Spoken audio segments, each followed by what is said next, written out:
Hey, what is up, all you lonely watchers out there? And today I have a bit of a different type of video for you. See, normally my bi-weekly videos are very scripted, and I'm talking about a lot of informational stuff, like blah blah blah, this and that, and all that, throwing information at you that I researched because I found it fun to find out myself.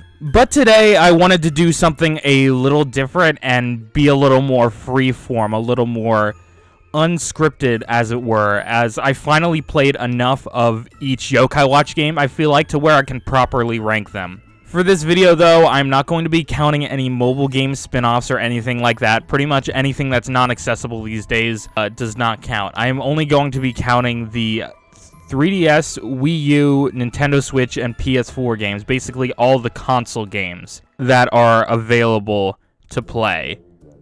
And that can, still be played without an internet connection, without updates, stuff like that. All the console games is what we're going to be talking about, and that's pretty much it. And on top of that, if a game has two separate versions, I will count them as the same, aka, stuff like Bony Spirits and Fleshy Souls for Yo-kai Watch 2. But if there is a definitive third version, like Yo-kai Watch 2 Psychic Spectres, I will count that differently from the original dual release of Bony Spirits and Fleshy Souls. One more caveat, I will not be including Yo-kai Watch 3 Sushi and Tempura as a part of this discussion, because I feel like they just don't have a reason to be on this list. One, I don't have much experience with them, and two, we never really got it here. There's no reason to go to them, in my opinion.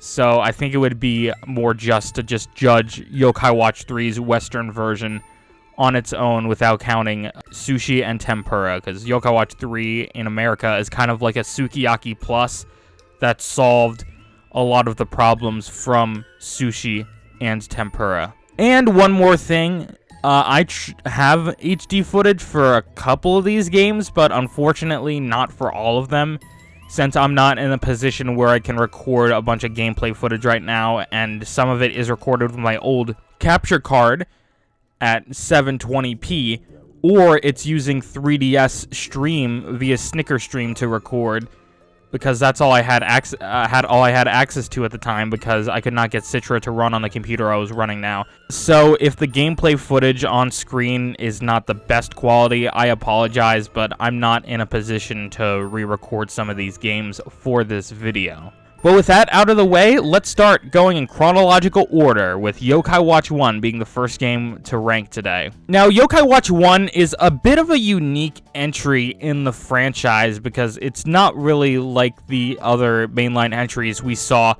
on the 3DS, and some of its elements were borrowed later on. But a main thing with this one is how episodic it is. See, the game's story, as opposed to the other games in the series that try to have this overarching narrative, the chapters in this game are more closely resemble the anime episodes that were airing at the time. Pretty much like a Monster of the Week type thing with a boss at the end that's related. Like, for example, you have the Wall Kappa and Tattletale quest, where you gotta befriend Wall Kappa to help find your friend Bear's ring or whatever, or you have to use Tattletale to get the two friends to tell the truth to each other so that they can make up in their argument or whatever, things like that. Which is honestly my favorite element of this original game. The story is just so charming, and it feels like I am experiencing an anime episode as opposed to some huge, super important narrative, which I get the idea of having a compelling narrative as well, because some of the later games that are my favorites, that I like even more than this one, are because of the compelling narrative that it offers. But this game, I can understand if that's a weak point for some, because the main antagonist and the main players in the story, such as Lucas and Squidalius McCracken, are not introduced until way later, and his takeover of the human world is just kind of rushed. McCracken is a good villain, one of my favorites in the series, but they just don't give him the spotlight and the time of day that he deserves, considering how late they introduced him. And I feel like if they dropped more hints of McCracken's doing in the story throughout the story, if they, like, hinted at him more and he had more to do with, like, the yokai on the ground and stuff, I think that would have made the story much more enjoyable while still keeping that episodic tone, and also having a story that naturally builds into a climax. The battle system in this game is really good. It made me fall in love with the Yo-kai Watch series, because the whole battle system is like, you don't have control over your yokai. You don't have total control over your yokai, and that's what makes them different from Pokemon. They are not your subjects, they are not your pets, they are not your fighting mates, they are your friends, and they may come to help you out, but they might not do exactly what you ask.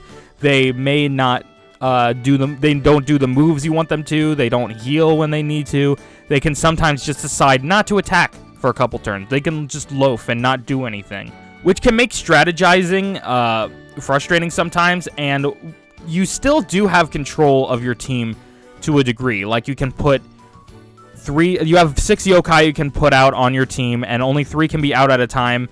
But also, you have to think about where you're placing them and what tribe the yokai are, because if you place yokai adjacent to each other, if you place yokai next to the healers, that way they can heal adjacent yokai, and they have skills that can benefit the adjacent yokai, so you gotta think what yokai would benefit from what stat boost from having what yokai next to it. You gotta think about what tribe is a yokai, because if 2 yokai are in the same tribe and you place them next to each other, or 3 for a max bonus, you can get some sort of bonus, depending on the tribe, like in speed, or evasion, or physical attack, or defense, or healing, or whatever.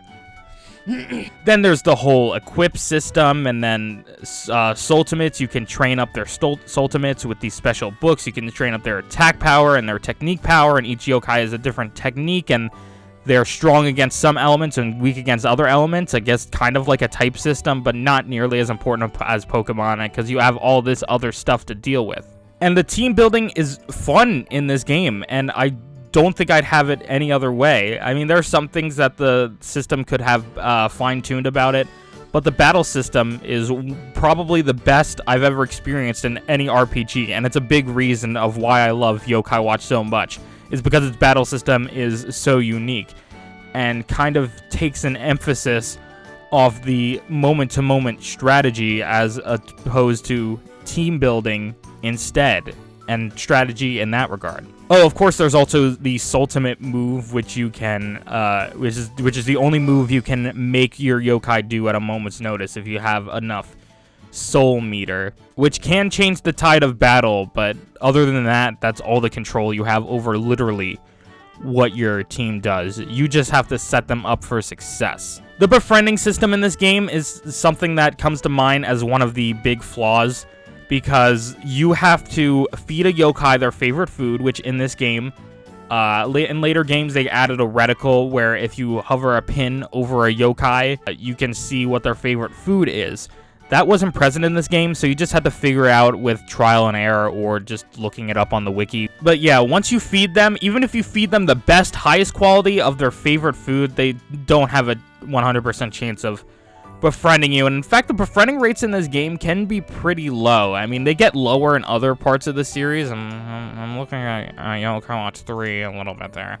But at least that game has like more things to befriend yokai. Pretty much in this game, you can befriend a yokai, or another part of the battle system is these little wispy things would float across the screen, and you could use your pin to poke them and pop them, and they would gain like different status effects. Like sometimes there would be items in there, sometimes you get extra money after the battle, or extra EXP after the battle, or refill your soul meters, but one of them was a chance to increase your befriending odds even more. And then there's also the popularity yokai, such as Shmoopy, Casanuva, Pinky Poo, yokai of that nature, where they have the popularity skill, and you can increase your befriending odds that way. If they are on your team, yokai will more likely want to become friends with you. But that's the max out, and even then, it can be frustrating to befriend a lot of yokai sometimes. So, in general, befriending is frustrating in this game, but it is what it is. And befriending is something you do a lot, because there is not much post-game in this game, compared to other games in the series, which give you quite a bit to do after you beat the main story. The only thing in this game is pretty much some side quests, which is standard for an RPG. The Infinite Inferno, which is a final gauntlet where you could refight some recolored versions of the previous game's story bosses, complete with one unique, challenging fight at the end, and going for 100% medallion. That's it. There's not a whole lot to do in the post game of this one, which makes it the least fun to go back to, and I don't really play like past the story. I've played the game multiple times. I've played the game a lot of times. It's a really good game to replay, but there's not much post-game content to keep me coming back outside of that story. So yeah, it's a charming game overall. Kind of sad that Lucas gets abandoned after this game. He's kind of one of my favorite characters in the series, but it's whatever. But it's a really good game, and it's a really good first start for the series. So I would probably place it at B tier, because it's not bad, it's not average, it's pretty decent, but there are higher highs in the series. And I know I said I would go in chronological order, but I figured it would be most appropriate to talk about the Nintendo Switch remaster, Yo-kai Watch 1 for Nintendo Switch, directly after this game. It'll make it a lot easier to draw comparisons, because a lot of the same stuff applies, plus some new additions and features. Like QR codes, which you used to be able to scan metal QR codes in the 3DS version. Since the Nintendo Switch does not have a camera, they replaced it with Yokai Arcs, which is hard. And it kind of sucks because it's a lot harder to emulate QR codes.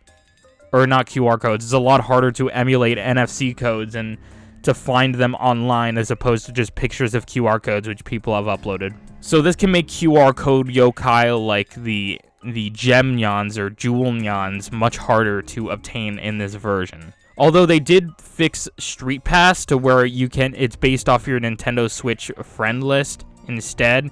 So that makes it a lot easier to get Panda Noko, considering Street Pass is kind of dead in 2025. Of course, you can always carry around your 3DS, but there's a very rare chance you're going to get somebody who plays Yo-kai Watch get a Street Pass from them, or even get a Street Pass at all.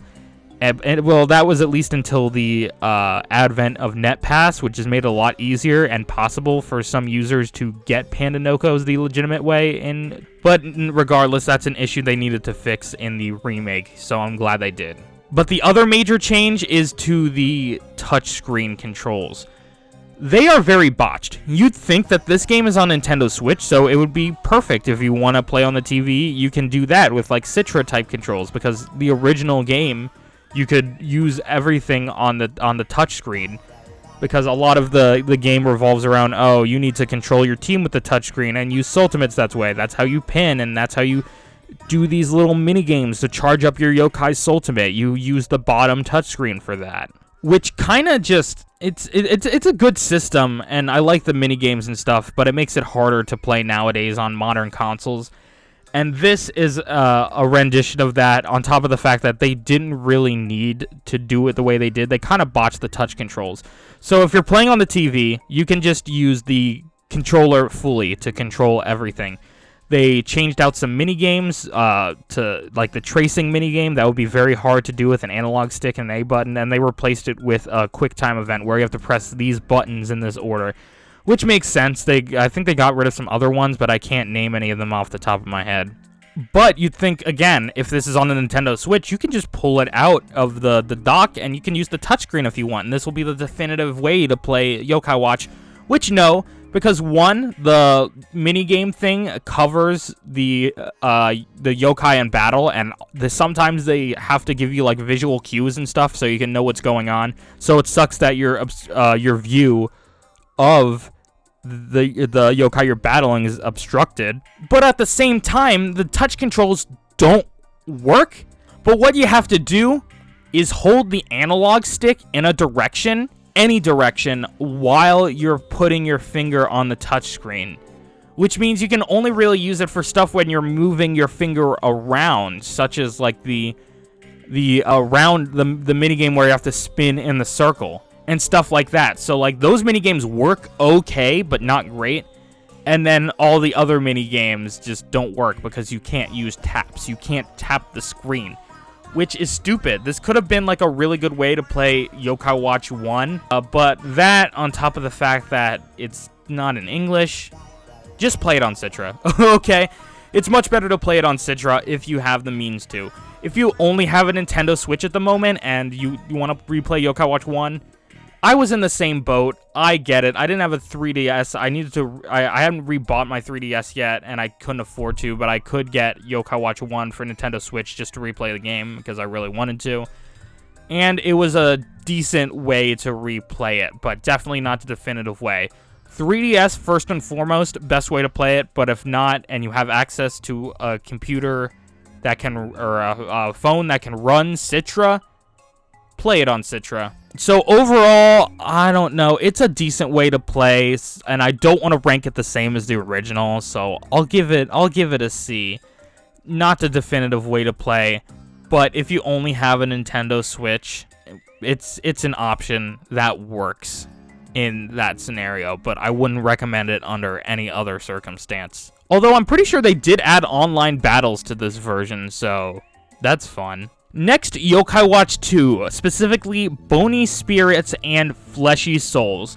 Now, this game fixes a lot of the plot issues with Yo-kai Watch 1 by actually having an overarching plot.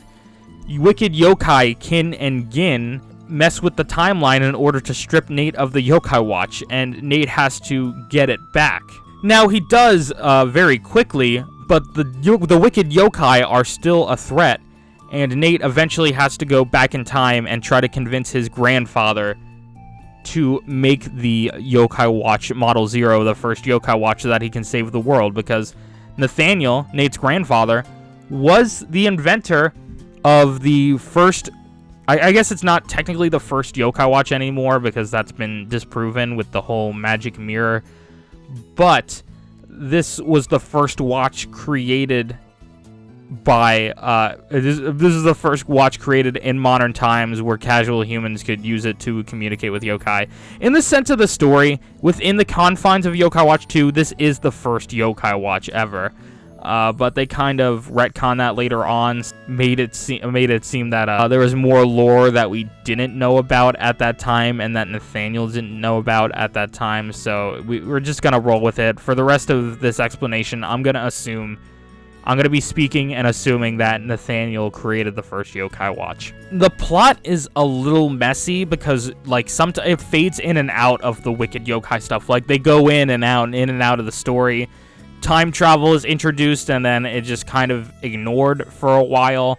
There's a whole chapter before stuff hits the fan where Nate just, like, just like a filler buffer chapter where, like, we replay some quests, slightly altered quest from Yo-kai Watch 1, as well as getting a quest on Jibanyan's backstory, which feels like it just shoehorned in here, and it feels like similar to Whisper's story quest that comes in Psychic Spectres, should have been like a post-game thing so that we could get a more fleshed out relationship between Jibanyan and its former owner Rudy.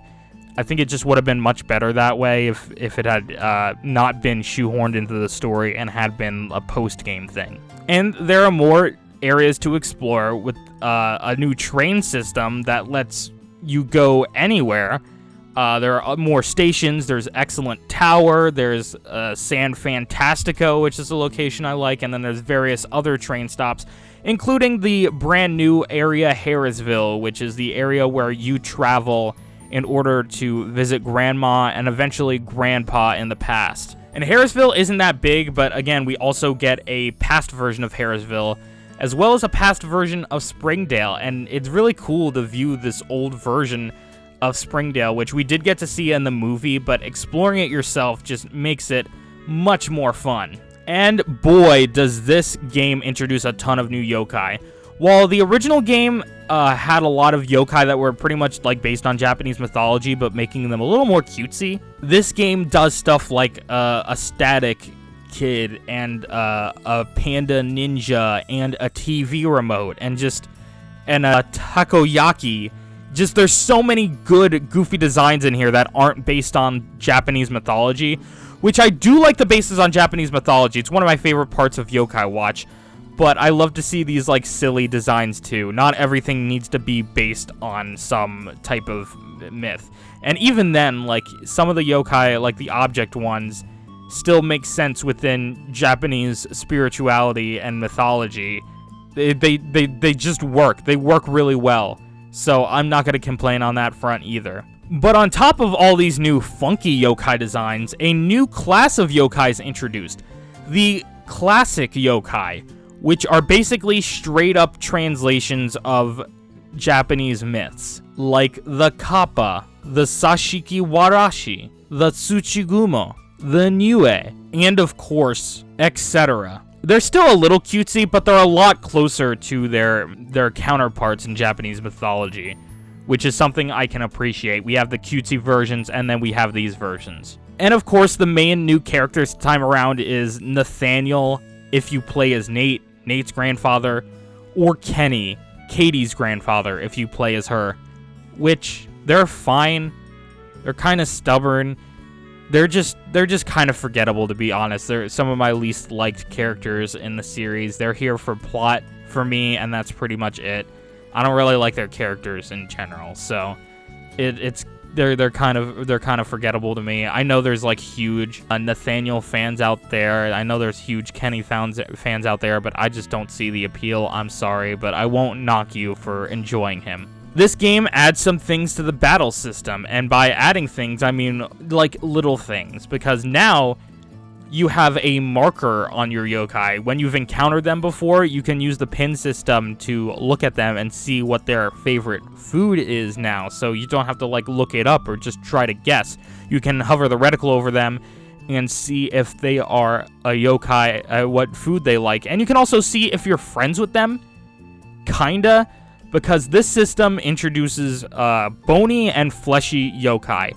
And they aren't exclusive in most cases to the version that you pick, but some yokai have bony and fleshy versions. Sometimes the bony version is more rare, and sometimes the fleshy version is more rare.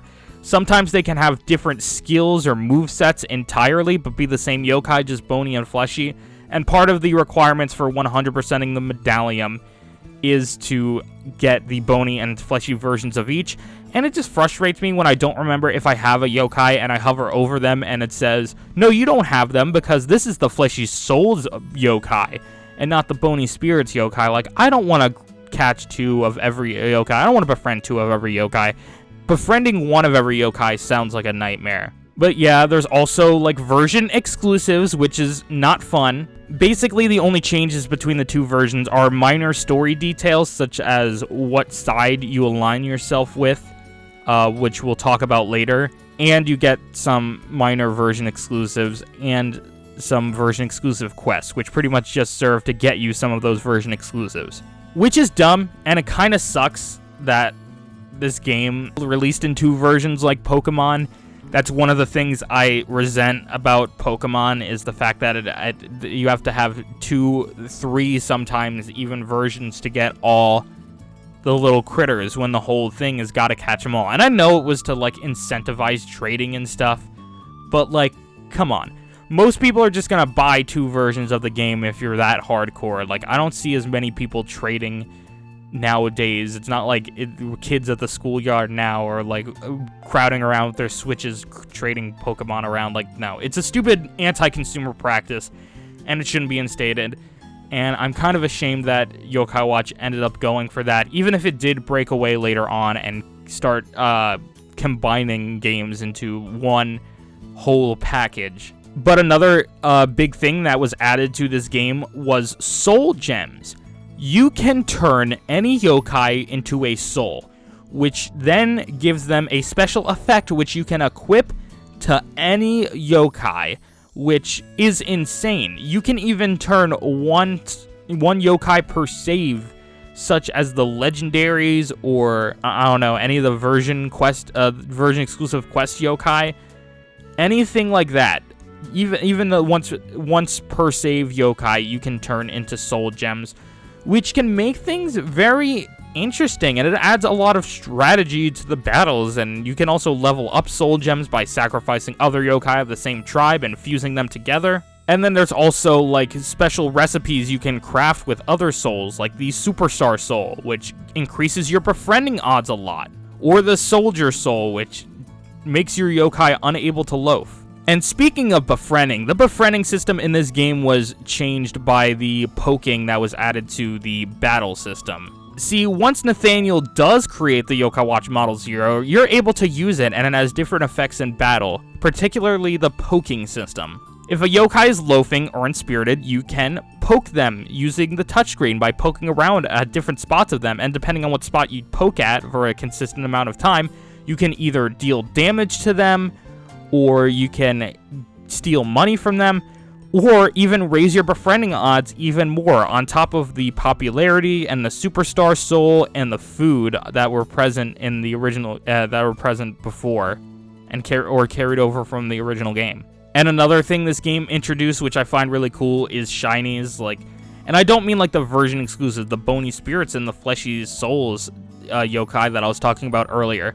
No, they're legitimate shinies. Like, there's a slice and rice with a slightly longer nose than normal, or there's a wall kappa that has a differently colored water bottle and stuff. They're really cool. Not every yokai has one, but it's a really cool thing to have. I've never personally befriended one, but I always kind of thought shinies were cool, and I'm glad that Yo-kai Watch 2 had a system like that. And by God, the post-game, there are so many good quests. There was the Infinite Inferno, which returned and then doubled effectively with the Divine Paradise, which lets you fight pretty much one of the hardest bosses in the Yo-kai Watch series, Cat Cradle. And there's stuff like the Gates of Whimsy, which you need to collect for a quest, but also they're just fun to go around and find, and it can be a good way to get some rare yokai. And of course, Blasters Mode, which I'm not too into Blasters Mode, but it was an okay addition, which pretty much lets you go into Terror Time whatever time you want, which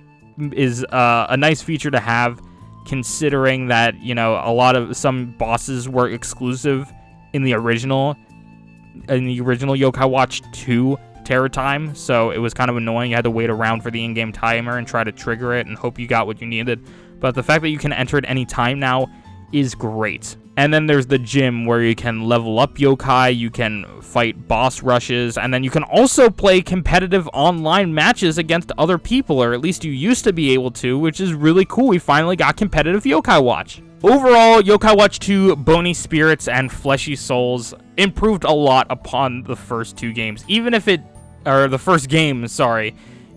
wasn't the best and it still had a lot of hiccups from the original, especially in like areas like the story, it's still an amazing sequel and one that is worth going back to today. And for that reason, I'm going to put Bony Spirits and Fleshy Souls in A tier. Next after that is the other version of Yo-kai Watch 2, the definitive version, Yo-kai Watch 2 Psychic Specters, which has way better post-game. Oh my god, if there's anything this game improves upon the most, it's the post-game, which is already pretty good in Bony Spirits and Fleshy Souls, but this is amazing. You get access to the Gara Gara Land Resort, which gives you a bunch of new yokai to befriend, new bosses, easier ways to grind experience, and a new final boss. You have amazing quests like the Infinity quest, which introduces that boss, and where you get to look a little more into your grandparents' relationship. The quest which gives you Whisper's origins. The Tamer of Time quest, where you get to look at Dame Dead Time and get more into her backstory, which both unlock medieval Japan as a new location you can go to. And quest to befriend each of the Wicked Executives, which is crazy. That was such a good thing to add. That's one of the things, like, why can't we play as the Wicked Executives? Now we can finally unlock and befriend the Wicked Executives in the Psychic Specters version once you beat them via a daily battle quest for each. You're also able to befriend some of the corrupted Wicked Yokai, such as Smog Mela and Mad Munch. Or Bad Smella, I mean. The corrupted, like, normal yokai that were corrupted and turned into wickeds using the evil essence, which can be claimed from the new Happy-Go-Lucky Crank, a good way to get more rare yokai and fill out your collection, as a reward from each of the Kaima executive quests, or from just finding a few in chests that are hidden around. Oh, and the Infinite Tunnel, I probably should have mentioned that. That's another good way to get rare yokai and bony spirits and fleshy souls, but you know what? I'm just gonna drop it here because I'm not re-recording that entire thing just to say that.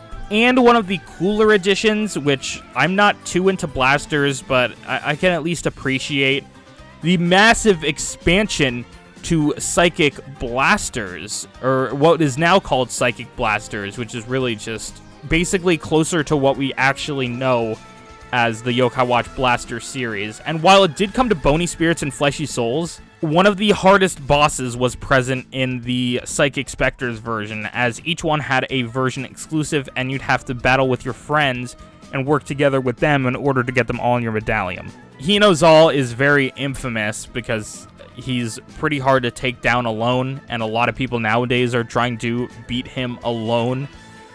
But I don't know, just seeing it's such a cool thing to see the CEO of Yo-kai Watch be a boss in the game itself. It's just I can't even, I'm speechless right now. Anyway, this game is superb. It's probably one of the best, if not the best, Yo-kai Watch games, and it took everything that Bony Spirits and Fleshy Souls did and improved it tenfold. So for that reason, I'm going to be placing Psychic Specters in S tier, and it will be our first S tier of the video. Next is a game I am not as fond of. Yo-kai Watch Blasters Red Cat Core and White Dog Squad, which is, I mean, I'm not as much of a fan. I already said this in multiple streams, and I said it earlier. I am not a fan of the Blasters modes, with one notable exception, but this is not one of those exceptions. Yo-kai Watch Blasters takes the Psychic Blasters mode from Yo-kai Watch 2 and builds it into its own game, gives it its own lore, with the Blasters being this ragtag team of heroes in the yokai world who protect the innocent. But it's not a game I like very much because, I don't know, the mission structure is just repetitive, and it takes the main thing I liked about Yo-kai Watch, its unique battle system, and made it into a real-time combat RPG, which is fine. I get that people are into it, but I just don't like the play style. I find it grindy, and not a whole lot of unique and interesting stuff happens, as well as the difficulty curve climbing up way too quickly, if you ask me. Like, I feel like after the final boss, everything just goes, like, way up immediately. Like, you don't see that in a lot of the post-game of the other games. You can still, like, gradually work your way up without having to, like, grind forever while still being comfortable. The bosses are a lot less unique compared to the gimmicks that can be employed with the original Yo-kai Watch formula, which, I mean, I get. But I will say the bosses are some of the best designed parts of this game still. I'm not a fan of the patrol missions. I'm not a fan of the normal story missions for the most part. They just seem boring, but the bosses are like the highlight. I love the strategy in them. Even if I don't prefer them as opposed to the original games, the bosses are still really well designed here, and they give a fresh new take on some of the game's old baddies. But this game is really in-depth. It has the soul system still, there's weapon crafting, there's things like that, and the game is mainly revolved around online multiplayer, which of course has been shut down, but there are still workarounds if you want to play the game online. And of course, it's the game that finally gave us a look at Lord Enma, who has been spoken of since the first Yo-kai Watch game and made him befriendable, as well as introducing Usapion. This game also just has a lot of good yokai in general, and even if I'm not a big fan of this game in particular, or this style of game in particular, I gotta give the game props, so I'm probably gonna put it in B tier along with Yo-kai Watch 1. It's not my favorite, I don't really like it that much, but it does a pretty good job at what it sets out to do, and I can at least appreciate it for that. Next is the first HD title in the series, and also the only level 5 game published on the Wii U. That being Yo-kai Watch Just Dance Special, which is a game I played on the channel before. And I played it again before doing this video because I needed to get footage, and it's pretty good. This is my first experience with Just Dance ever, so my views may be a little skewed. It's not like I'm very familiar with the Just Dance series. And this was Yo-kai Watch's first, like, big crossover game, at least. I'm sure Puni Puni had some big crossovers by this point, but this is the first big, like, game crossover that they did that was outside of Puni. Like, this was such a weird thing to release. It got its own special bundle. It came with a Sergeant Broly Yo-kai medal, and you could scan Yo-kai medals with the Wii U gamepad still, which was cool.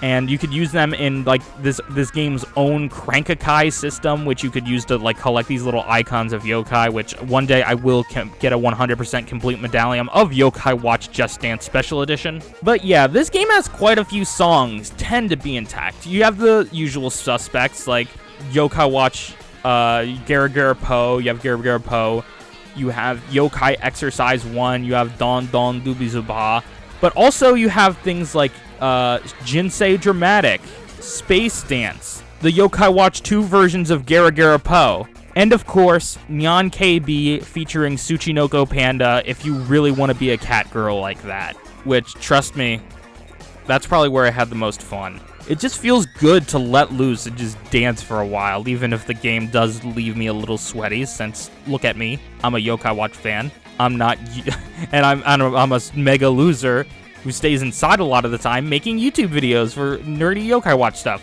So I don't have a lot of physical activity in my life.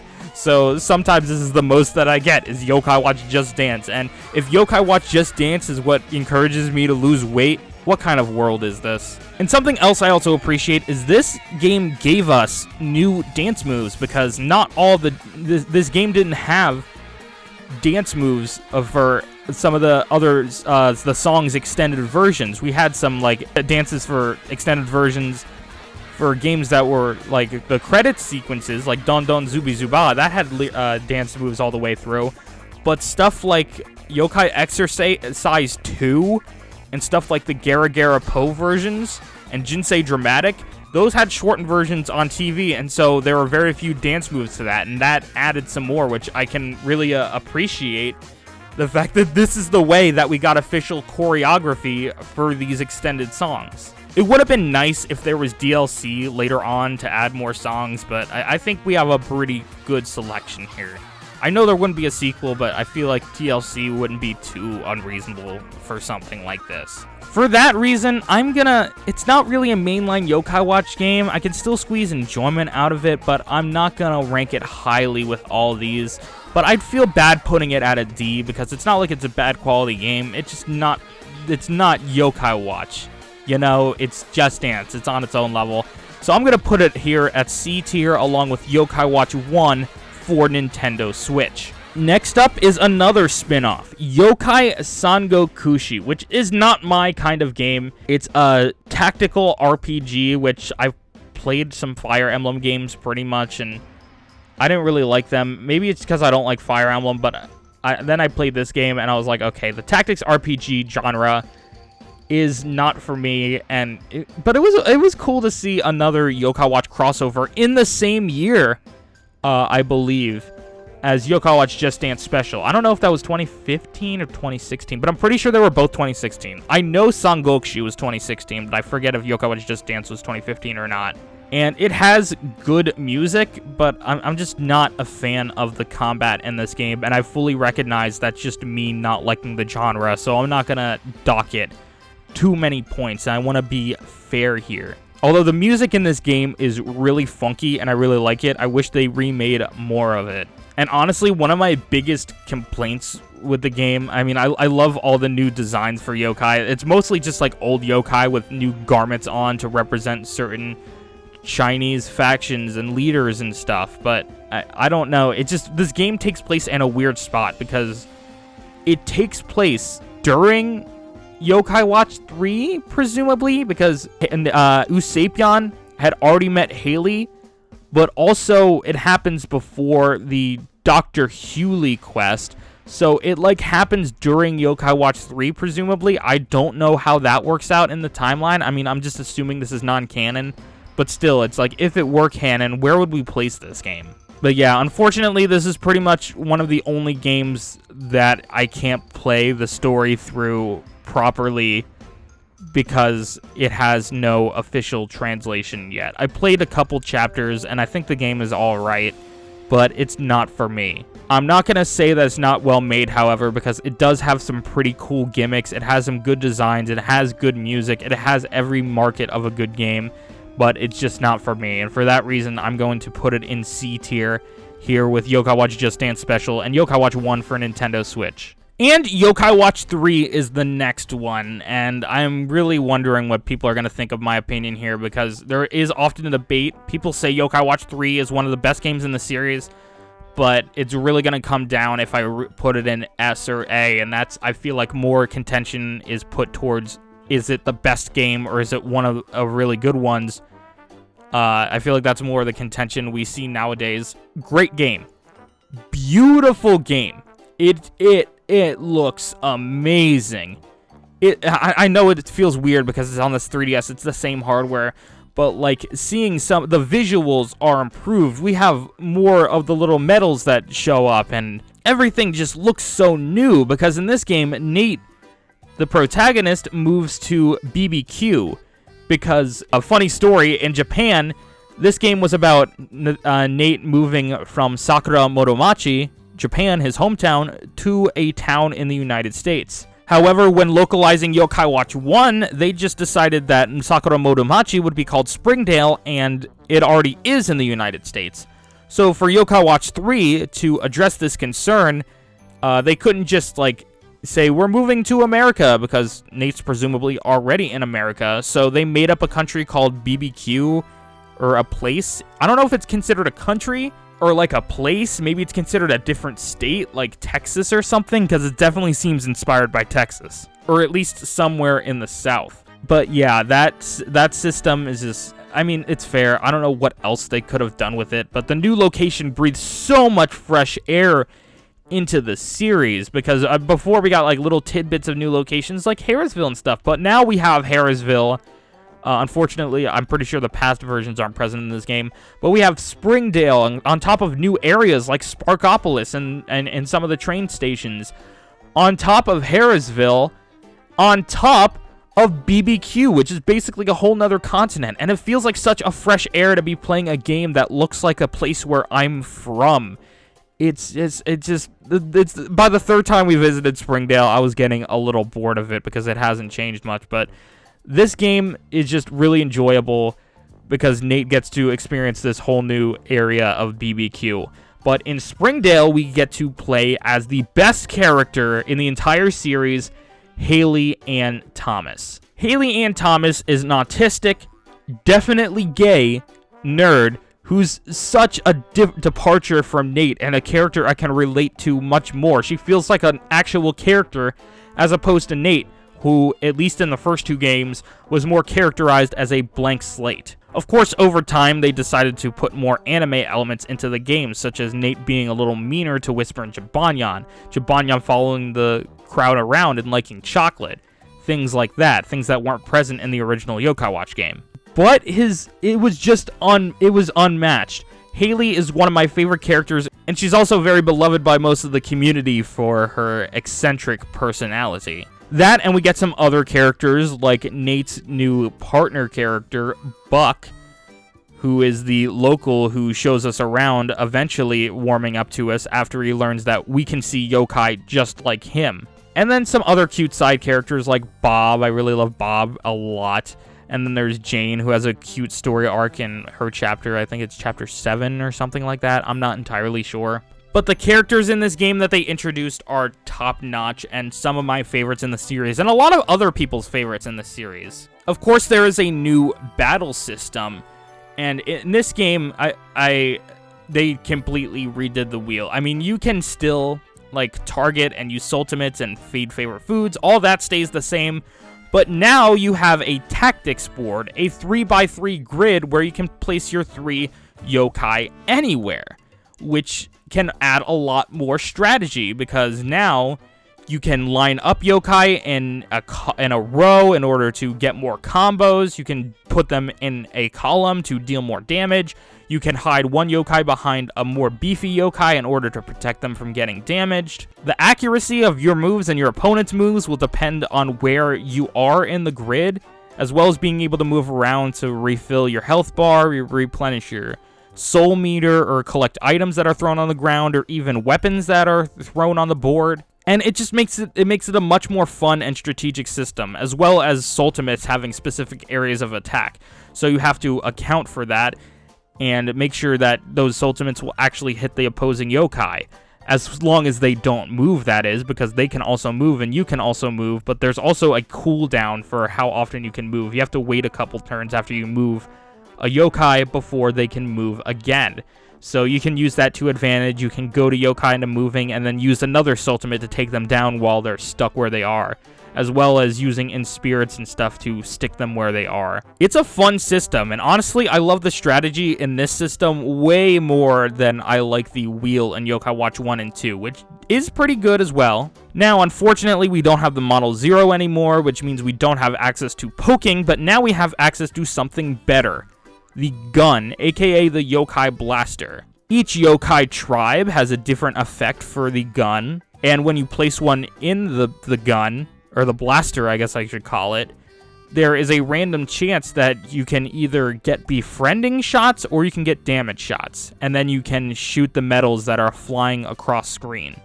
Damage shots, of course, deal damage to that yokai, but befriending shots can increase your odds of befriending yokai. That on top of the fact that in Yo-Kai Watch 3, they introduced the Forbidden Fruit, a kind of Master Ball that will make a yokai automatically befriend you.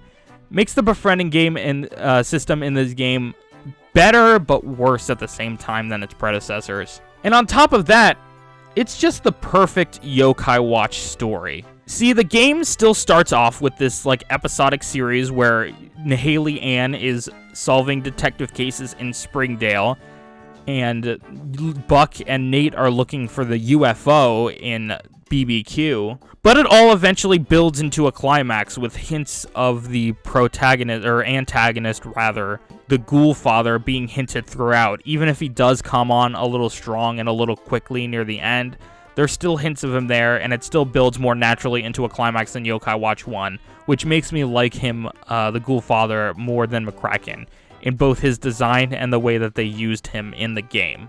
And it wouldn't be a Yo-Kai Watch game without adding new yokai, with the big new class this time being American yokai, basically yokai from the USA, which are normally based on stereotypes, mostly food, or like some pop culture things like Bart Simpson or the Terminator or stuff like that. And don't get me wrong, I love these goofy designs, but I wish more yokai were based on, you know, actual American mythology, like how yokai in Japan are based off Asian mythology.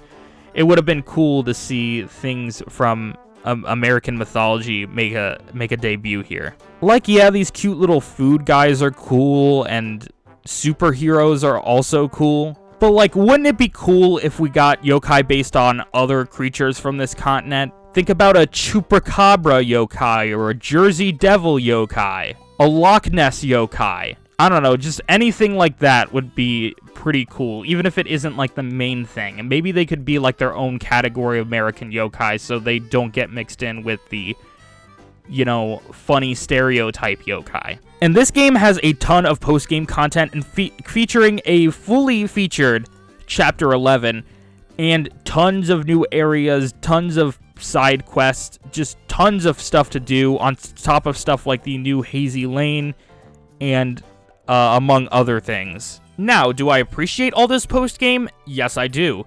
Can it get a little overwhelming having this much? I can also see that being the case for some people, but I feel like the fact that it's never ending makes it one of the best Yo-Kai Watch games. Although I feel a little, you know, less focused when I'm playing Yo-Kai Watch 3.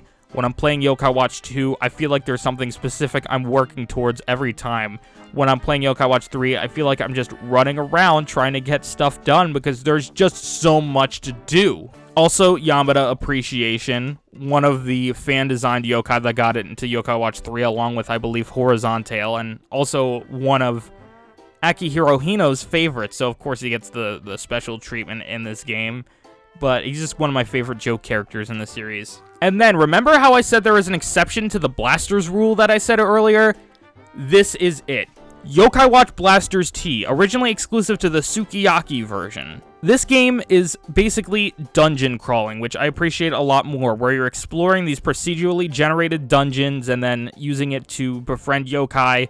You can get tons of items, as well as a Clutifact system, which is this special kind of collectible that can turn into rare items or even yokai by the end of a dungeon. Combine this with the fact that there is no Oni Orb system in sight, which is a big problem I had with Yo-kai Watch Blasters, the fact that the Oni Orb system kind of replaced EXP, and Oni Orbs became both your money and your experience, which you had to allocate to specific yokai, which I guess makes sense in a way, but I feel like the EXP should have been like a different system from the Oni Orbs, and it still should have existed. So in Blasters T, it having the actual experience points that you get after every dungeon and not relying on those Oni Orbs, I really appreciate it, and it's really fun to go through. It's a good way to grind forbidden fruit on top of getting plenty of rare yokai that you could need, and tons of exclusives. But in the end, Yo-kai Watch 3 kind of overwhelms me a lot of the time, so I don't know if I want to put it in S tier. I'll put it in, you know what? I'll put it in S tier. I feel like the story and the aesthetics and all the new yokai alone make up for the lack of direction I feel when playing it. It's just a game that does almost everything right, and you could probably consider it the best Yo-kai Watch game. Getting closer to the end, next we have the final game that released on the Nintendo 3DS in 2017, that being Yo-kai Watch Blasters 2, the legendary, I forget the stupid long title, but something, Yo-kai Watch Blasters 2, the legendary secret of the Bombardier Sword and Magnum versions, which is basically Yo-kai Watch Blasters T, but edited a little bit. The story of this game has a clear passage of time where Jibanyan accidentally promises that he'll be able to get Rattel, the renter of the Blasters house, to the Blasters 100 times the rent after a year.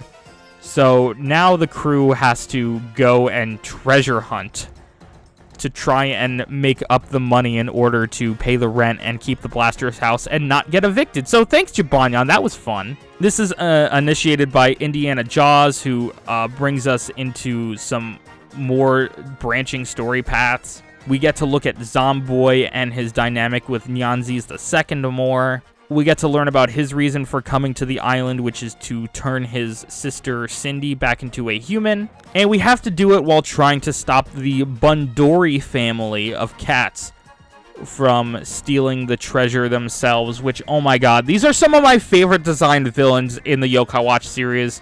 I love the designs of every single one of these, and the personalities too. They're just so good. They're like Yo-kai Watch's Koopalings if the Koopalings were actually fleshed out characters. But yeah, the story is pretty good, even if it's a little all over the place sometimes. But it's similar to Yo-kai Watch Blasters T in Yo-kai Watch 3, except it nerfs the Clutifact system that I mentioned earlier, which was part of what made Blasters T so enjoyable. See, in Yo-kai Watch Blasters T, you could get a Clutifact from any old chest. But in Blasters 2, there are very few opportunities to unlock a Clutifact. One way is to score highly in the Banquet Hall minigame, which you can access by getting 90 or 100 coins before you reach the final floor. And only then, you can only guarantee your shot of getting a Clutifact if you get 50 points and therefore a gold chest. 30 points gets you a silver chest, which gives you a Clutifact half the time. 20 gets you a bronze chest, which never gives you it just gives you some bad item. And if you get under 20, you don't get anything at all. Then, the chest you get for beating the boss also has the possibility of giving out a Clutifact, but even then, it's not guaranteed, so there are some times where you can get out of a dungeon with 0 or 1 Clutifacts, which sucks when you're trying to grind out things in the Clutifact system. That's what made Yo-kai Watch Blasters T so enjoyable, which the gameplay of Blasters 2 is still enjoyable to a degree on its own, but I feel like it's not as rewarding as Blaster's T was. And the game can be repetitive, but it's still fun to revisit. It has great characters, some great new yokai designs, but it just skimps out on so many things, like the Cludifact system, as well as there pretty much being no new music for this game.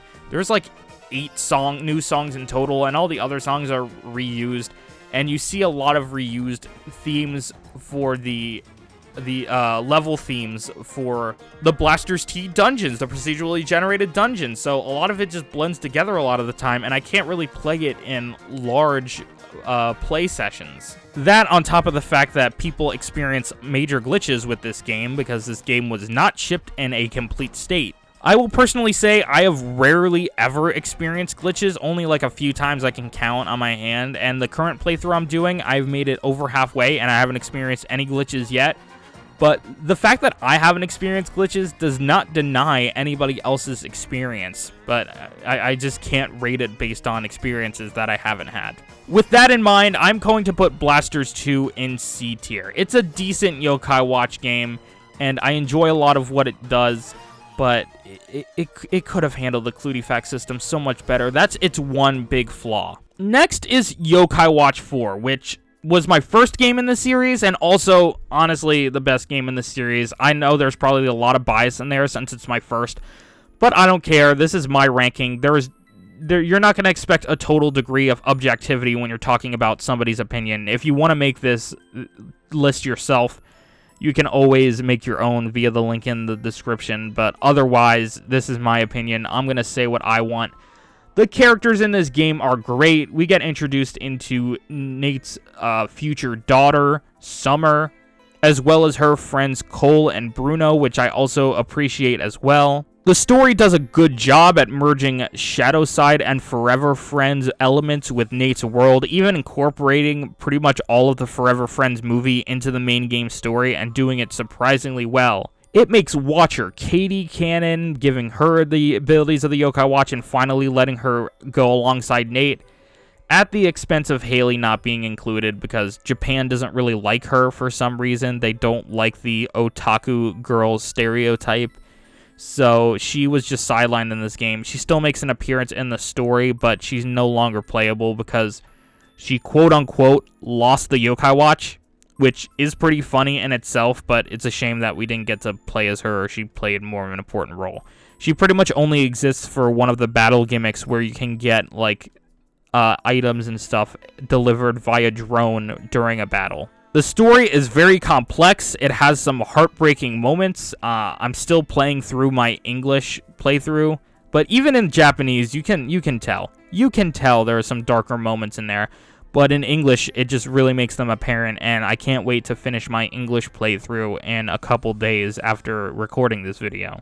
And it greatly expands on the lore of the Oni family and the Oni family tree, the rulers of the yokai world before Enma and the Enma family. I'm not going to spoil it, because you should definitely go watch Shadowside or play Yo-Kai Watch 4 for yourself.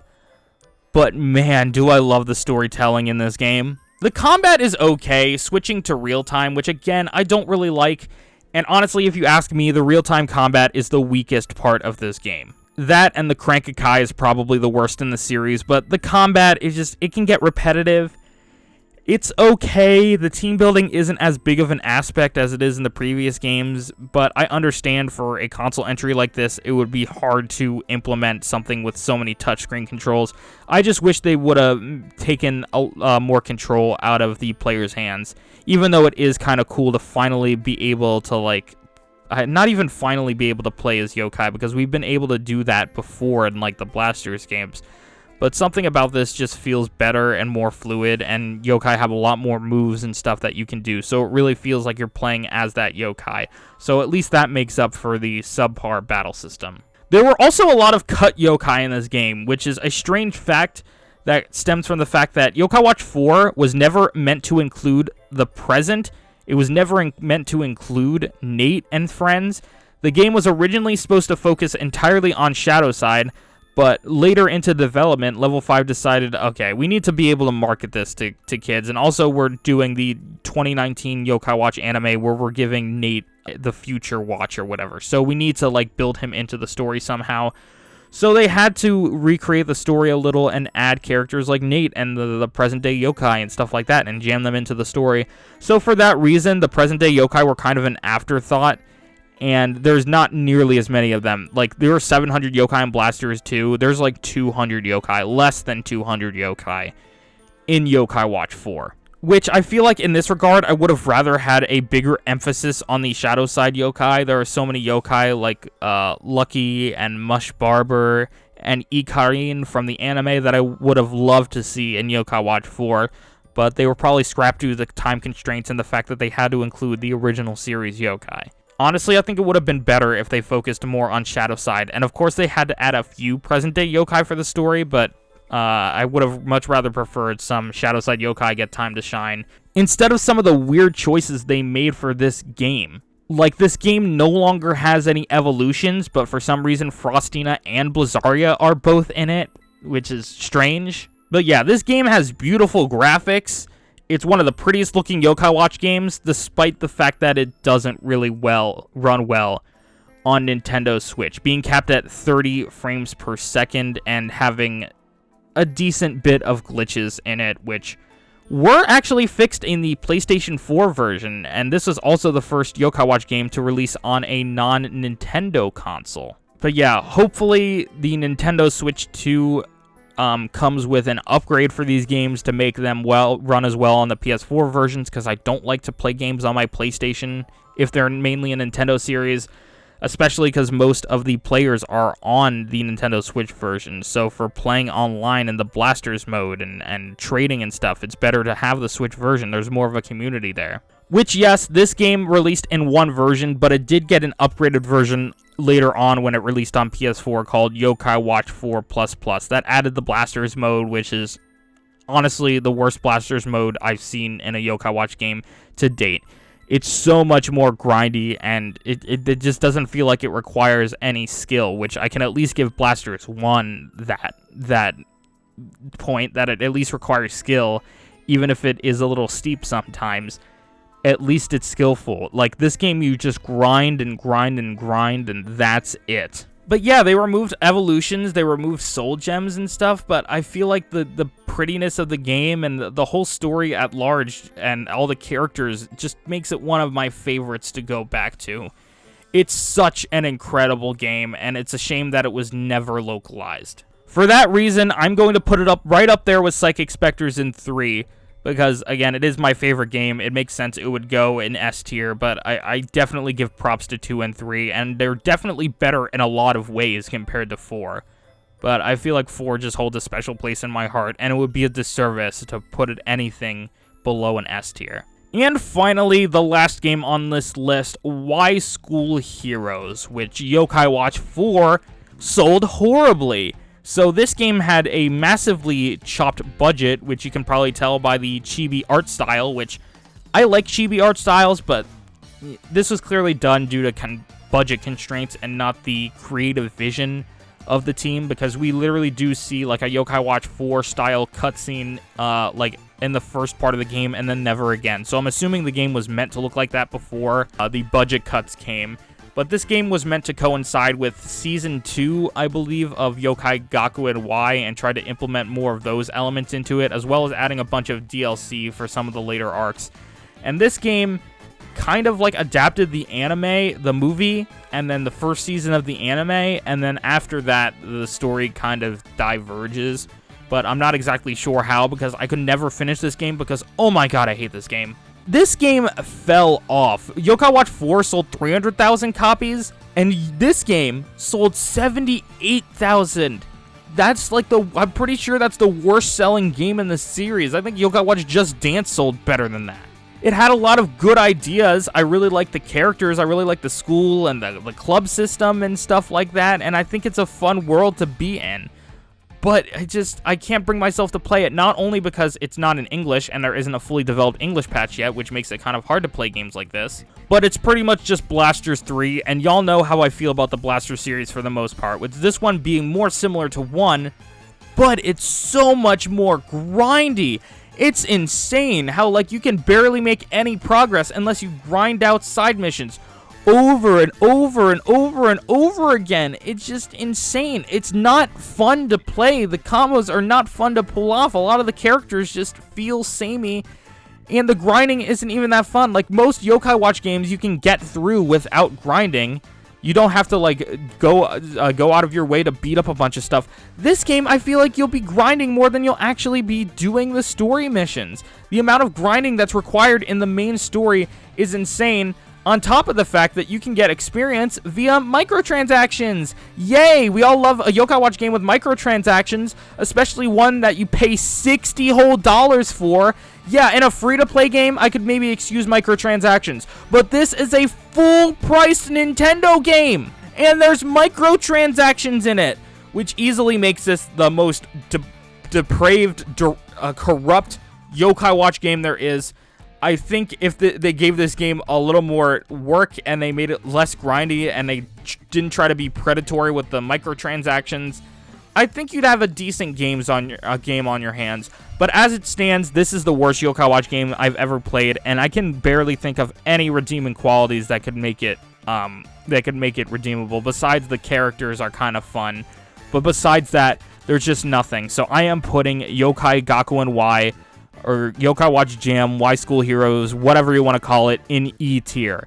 The worst Yo-kai Watch game. And that is my official ranking. What do you guys think? Do you agree? Do you disagree? I'm sure there's a lot of contentious picks on here and placements. But regardless, you can make sure to make your own tier list if you'd like to in the description and share it in the Discord server, or keep it to yourself if you want. As well as letting me know in the comments, what are your opinions on these games? What's your favorite and least favorite? And are there any atrocious misjudgments I made on this tier list? Again, let's try to keep it respectful. You can disagree with me if you want. You can disagree with other people. Let's just try to respect other people's opinions, okay? That's all I ask. Thank you all for watching, and I will see you all in the next one. Bye-bye, my lonely watchers.